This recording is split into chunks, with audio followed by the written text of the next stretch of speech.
Hello friend, this is साहिल कश्यप। पिछली वाली video थोड़ी ख़राब बन गई थी, उसके लिए सॉरी। इस अब से सब वीडियो एक नंबर बनेगी, ये मेरा वादा है। हम इसलिए स्टार्ट करते हैं फर्स्ट चैप्टर का first chapter, accounting in not for profit organisation. दो तरह की ऑर्गेनाइजेशन रहती है इन कंपनी, ट्रेडिंग कंसर्न करने वाली और नॉट फॉर प्रॉफिट कंसर्न करने वाली। ट्रेडिंग कंसर्न करने वाली कंपनी का मेन ऑब्जेक्टिव या मोटिव रहता है अर्निंग प्रॉफिट या पैसे कमाना। इसके अंदर तीन तरह के अकाउंट बनाए जाते हैं: trading account, profit and loss account और balance sheet. Non profit organisation का मकसद प्रॉफिट कमाना नहीं होता, उनका मेन मोटिव होता है सोशल वेलफेयर या सेवाएं देना। नॉट फॉर प्रॉफिट ऑर्गेनाइजेशन के अंदर temples, mosques, gurdwara, medical institutes, libraries etcetera, school, colleges आते हैं। इसके अंदर तीन तरह के बनाए जाते हैं, तीन तरह के अकाउंट प्रिपेयर किए जाते हैं। फर्स्ट रहता है रिसिप्ट एंड पेमेंट, सेकंड रहता है इनकम एंड एक्सपेंडिचर अकाउंट और थर्ड रहता है बैलेंस शीट। तो हम डायरेक्ट इसकी नॉन फॉर प्रॉफिट ऑर्गेनाइजेशन और ट्रेडिंग ऑर्गेनाइजेशन के डिफरेंस पे आते हैं। इनका objectives, non for profit organisation का ऑब्जेक्टिव रहता है सोशल वेलफेयर देना और ट्रेडिंग ऑर्गेनाइजेशन का मेन ऑब्जेक्टिव रहता है प्रॉफिट अर्न करना। ये फर्स्ट पॉइंट बन गया। फाइनल स्टेटमेंट या account. Not for profit organisation के अंदर receipt and payment, income and expenditure और बैलेंस शीट, ये तीन तरह के अकाउंट बनाए जाते हैं जो हम इस चैप्टर में काम आएंगे। और ट्रेडिंग ऑर्गेनाइजेशन में ट्रेडिंग अकाउंट बनता है, प्रॉफिट एंड लॉस अकाउंट बनता है और बैलेंस शीट बनती है। इनकी कैपिटल कैसे होती है? ये कैपिटल फंड मेक करते हैं और ये कैपिटल अकाउंट मेक करते हैं। Result, the organisation calculate surplus और डिफिकल्ट। जो भी profit non for profit organisation में प्रॉफिट और लॉस की बजाय सरप्लस और डिफिकल्टी का उपयोग होता है कैलकुलेट करने के लिए, और ट्रेडिंग ऑर्गेनाइजेशन में प्रॉफिट और लॉस का ही होता है। समझना, नॉन फॉर प्रॉफिट ऑर्गेनाइजेशन में सरप्लस और डिफिकल्टी का यूज होता है, पर ट्रेडिंग ऑर्गेनाइजेशन में प्रॉफिट और लॉस का होता है। Distribution of surplus of profit, surplus और loss of this organisation is not distributed, यानी कि सरप्लस और लॉस किसी में भी डिस्ट्रीब्यूट नहीं होगा, वो एडजस्ट किया जाएगा कैपिटल फंड में। और प्रॉफिट और ट्रेडिंग ऑर्गेनाइजेशन में प्रॉफिट और लॉस डिस्ट्रीब्यूट होता है ओनर ऑफ द बिजनेस के अकाउंट में और उसको एडजस्ट किया जाता है कैपिटल में। इसमें कैश सिस्टम की बहुत वो रहती है। नॉन फॉर प्रॉफिट ऑर्गेनाइजेशन पूरा कैश बेसिस पे बनता है, कैश अकाउंट पे।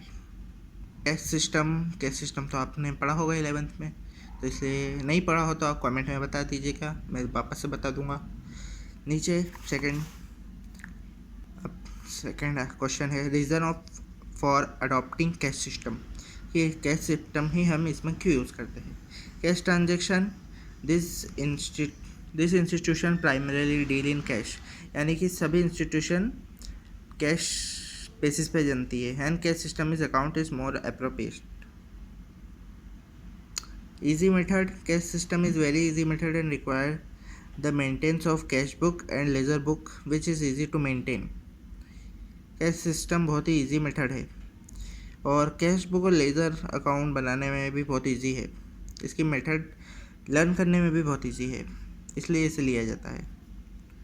Trend employees are not required, इसमें ट्रेंड या एक्सपीरियंस एम्प्लॉयड की हाईली वो नहीं रहती है कि आप ज़्यादा पढ़े लिखे हो तो ही इसे बना सकते हो। नो क्रेडिट ट्रांजेक्शन, इसके अंदर कैश सिस्टम में कोई भी क्रेडिट की ट्रांजेक्शन नहीं की जाती है। Less expensive, the cost of maintaining book under the system is comparatively less and many employees are not required to maintain this books. समझ आ गया? नहीं आया तो बता दीजिएगा। अब थर्ड क्वेश्चन है, books keep under cash system. Cash system के अंदर हमें किन किन बुक्स का उपयोग होता है?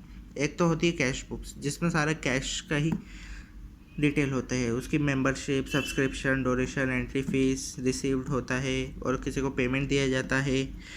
इस बात का हमें कैश बुक के अंदर वो करना पड़ता है।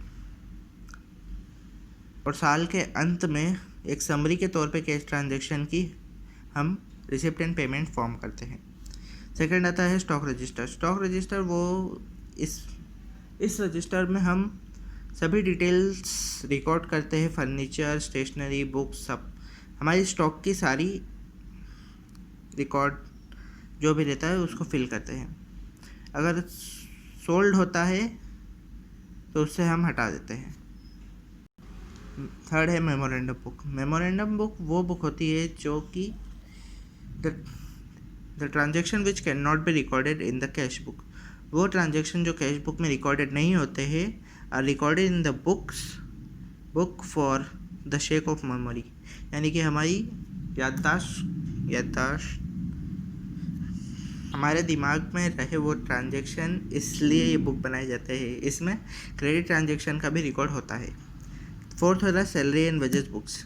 This book recorded the salaries and wages payable to employees of the organisation, यानी कि सैलरीज और वेजेस जो पेड कर दी है एम्प्लॉयज़ को वो इसमें होता है।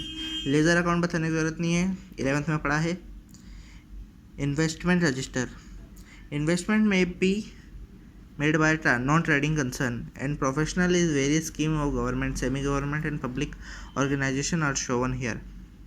यानी कि इन्वेस्टमेंट नॉन ट्रेडिंग कंसर्न के लिए होता है और प्रोफेशनल इन वेरियस स्कीम मतलब कि बहुत सारे government, semi government, public organisation ये अलग अलग होता है, अलग अलग इनकी वो रहती है। स्कूल कॉलेजेस के लिए इनकी अलग रहती है, entertainment clubs and literate society के लिए अलग, चैरिटेबल इंस्टीट्यूशन के लिए, libraries and book reference centre के लिए अलग और नर्सिंग होम एंड हॉस्पिटल के लिए अलग। ये देखेंगे हम अलग अगली वीडियो में। और अगली वीडियो में हम देखेंगे रिसिप्ट एंड पेमेंट अकाउंट, जो कि इस चैप्टर में हमें बनाना होगा। इसलिए कल हम अगली वीडियो में हम देखेंगे रिसिप्ट एंड पेमेंट अकाउंट।